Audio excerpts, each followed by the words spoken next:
Hey there, my friends. So I have something not tarot related for a second to share with you. This is going to be an unboxing and walkthrough of The Rainbow Kipper by Tony Poole and Stephen Bright. Stephen Bright, of course, known for the wonderful Spirit Within Tarot. I think this is a great deck. Other than the glossy Schiffer cardstock that drives me nuts, I loved when I saw this that everyone's a silhouette in it. And why I like that is that, I mean, I'll give you an example. I used to work for a hotel company, and for a long stretch, I know this seems like a bizarre segue, but a lot of the all the advertising featured pictures of the hotels and the grounds with no people in it. And the idea was that it was easier to project yourself into being there if you're not seeing like happy families running around or couples on the beach. And so, you know, it's easier to project yourself into it. And so I thought and think when I saw this that it's a really nice deck to work with because of the silhouettes. It's easier for the querent to sort of project themselves into the reading. So he's the artist, and then he worked with Tony Poole, whose work I like a lot. So Tony wrote this book. She wrote the Card Geek's Guide to Kipper Cards, which I reviewed and really liked a lot. It's really, really good. And so there's also, she made a deck too. So the Card Geek's Kipper. Both of these I think you can get on Amazon. But really, this is the book that I would recommend if you wanted to learn. I actually really should look at it again. So I don't, you know, I'm a tarot reader. You know, I think I've come to that conclusion. I read Sibylla, which is the thing I really like. I really wish someone would make a Sibylla deck for me that was like a little fresher than the Italian ones that we've got out there. But you know, whatever. So I've studied a little bit. I'm curious. I'm Kipper curious, and I do have what is the original Kipper deck, which I got on eBay. And I've written on it because the titles are in German. And the other thing that I did was that I drew, there are, I think I made a note of it actually in here, there are kinds of cards in Kipper where there's like you know, you would work with directional cards, and then you have stop cards that are like a punctuation mark in a reading, and then there are movement cards, connector cards, and cause and effect cards. And what I did, just to sort of help me see which was which, was I made little symbols on them to remind me. Very, you know, small. But actually, I really liked the original Kipper deck a lot. It just is it feels a little kitschy in a fun way. You know, but it's I don't want to say it's cute. That feels like silly, but it's like it feels of its time. So those are the two Kipper decks I have. I don't think I have any others. There's not a lot really out there, to be honest. Although I do, you know, I think Lenormand has kind of been such a popular thing. And I mean, I don't know with Lenormand. Like, honestly, it works so well for people. I just can't seem to make it work for me. I've had much better luck with Kipper, to be honest. So anyway, the creators of that tarot and this Kipper guide and book and deck have created this Rainbow Kipper, which is new from Red Feather, and I'm gonna open it up for you. So really nice packaging. There's Tony and Steven. And just, you know, big fans of both of their work. And so, you know, when I saw this, I was like, do I really need another Kipper deck? But I'm like, I also really want to see it and look at it. And what I'm really curious about, I almost didn't do an unboxing because I really wanted to actually read the book first. Because I assume, given how good the Card Geek's Guide to Kipper is, that this, you know, will be a nice primer. So I may come back at a certain point, but they color coded it So I'll just read the preface here. The Rainbow Kipper was created with the reader in mind. The Bavarian Kipper reading method has transcended generations of readers in Germany and is a system that immerses the reader in a situational storyboard world, one that highlights the peaks and troughs of daily life in the 21st century.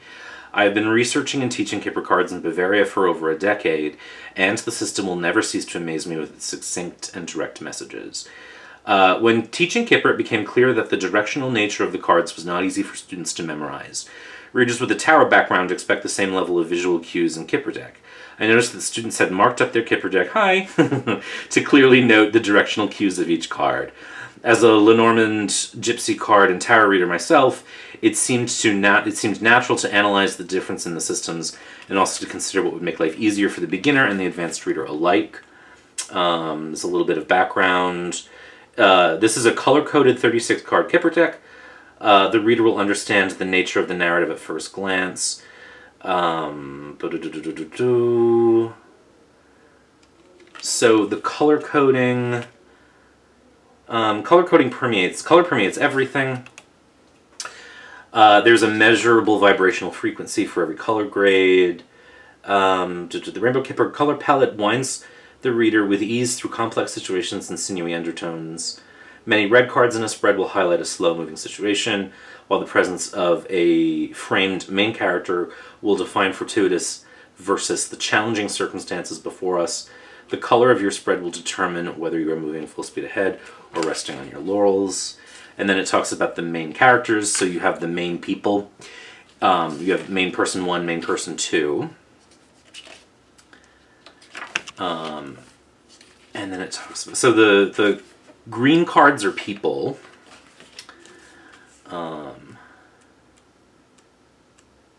The red cards are the stop cards. So this is cool. I didn't know that that was why this was called the Rainbow Lenormand, but that is definitely cool. Blue is movement. And the book is, you can see it's color-coded, and it's organized by color. So the pink are the connecting cards, like marriage, convene, court official.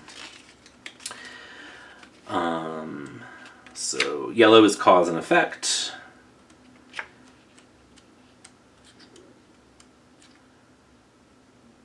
And then there's some like instructions on how to read and some guidance, some spreads. So nice gilded edge, silver, nice change. I'm gonna zoom in. Really, you know, when Kipper wants to, they can give us good cardstock, you know, so this is good cardstock. We're gonna be happy with that. Now this will go relatively quickly because there's not a whole lot to look at in a Kipper deck. It's really, you know, very iconic in its way. You know, they really are meant to be sort of seen so you can see what you're looking at initially. So here's your first main character, and then your second main character. Oh, okay, so we've got two. So these are more male appearing or presenting silhouettes, and then you've got the second character as female presenting silhouettes. So you can choose one of each. So we would want theoretically one male character and one female character, or not that, one main character and one second main character, if that made any sense. So here's the good gent. Now this is similar. This has got that sticky gilding. This has a similar vibe in just all silhouettes. This is very textured. I don't know if you can see that, but it's layered. So you might like look at it and say, wow, that's really simple. But it has a lot of texture to it. There's little like writing, and so it's really very cool looking. One of the things that, you know, with modern decks is that sometimes they don't like feel super fortune tellery. They feel like a little too modern. But I think again that this is modern, and it has like, it so far seems to have like a timelessness to it. So here's the good lady. You know, I mean, these systems are old. There are gendered cards. They did take out the main, you know, it usually is the main man and the main woman, or the main gentleman and the main lady. They made it main character 1 and 2, but you've got the you know, the good lady, the rich girl. Those are titles that's still here. The rich gent. The infant. And then, so now we move into the red cards. We have a letter. This is win lots.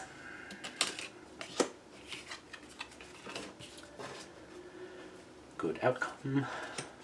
His thoughts. House. If you want to know more about Kipper, also Kelly from The Truth and Story has several videos, if not many videos, on how she works with them. I am not an expert. Military person, court, high honors, great fortune, unexpected money, use some of that, prison, sorrow, work, hope, great water, change, journey, gift, long way, marriage, convene, court official,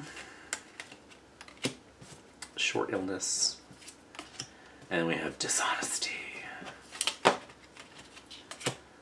Sad news, fatality, theft, expectation, gloomy thoughts. So, like most,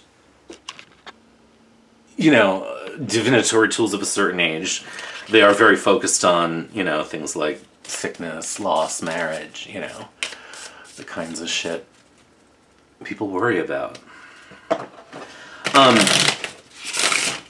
Shuffles really nicely, which is very, very nice. Now, again, I'm not...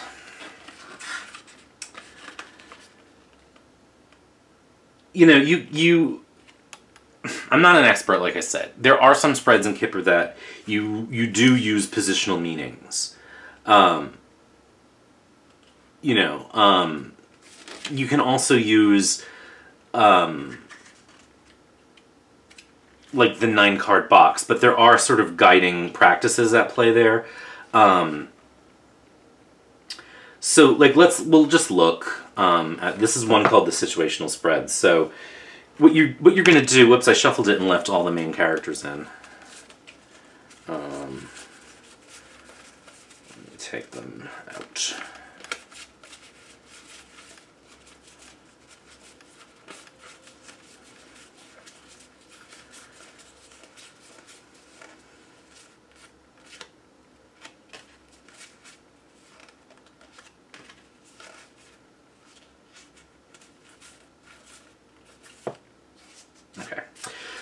So you sort of read this similar to some ways of reading Lenormand, where you're gonna shuffle and you're gonna find your main actor, the person the reading is for, their significator. So you would choose the cards around them, you know, the way you might if you were looking for the man and woman in a Lenormand spread. So let's just, now there's no question, and I think that with these kinds of tools, questions kind of matter. But so we put down the significator, and we're going to take the cards around it. And I think this is just a 5-card spread, so I need 2 before and 2 after.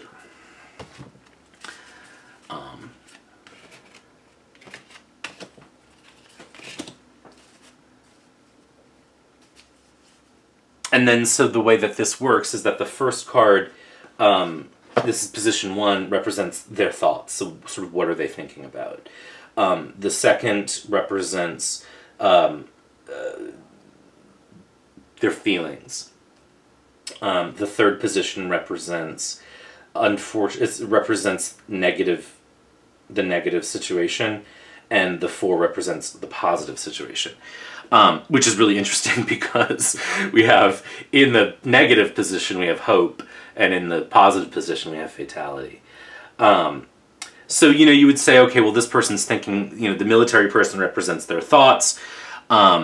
So, in that case, I would probably, I think you have to use these things as metaphors, but again, I'm not a pro at this, So I would say they're really probably having a lot of combative thoughts, just off the top of my head. Their feelings, they feel, like everything is sad news.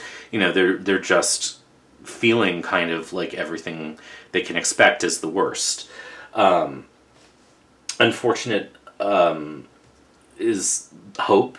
So that's an interesting dichotomy, right? You have a positive, really positive card in a negative situation, so it might mean that they don't feel hope, or that, whatever hope they had is sort of ended, and that, the positive situation is death in essence, and so really the best that they can say about the situation is that it's over, So that's one example. One reason why I really recommend Tony's book is because you can also do, the normal 9-card situation, and then, if you have the stop cards, you have the movement cards, you've got connection cards, etc. So they function not just as the card, but as sort of like punctuation and vowel sounds, so to speak. And so fatality would be a stop card, I would think, off the top of my head. So you can sort of read up until that point, and then that's the end of a sentence. And then a new sentence starts here.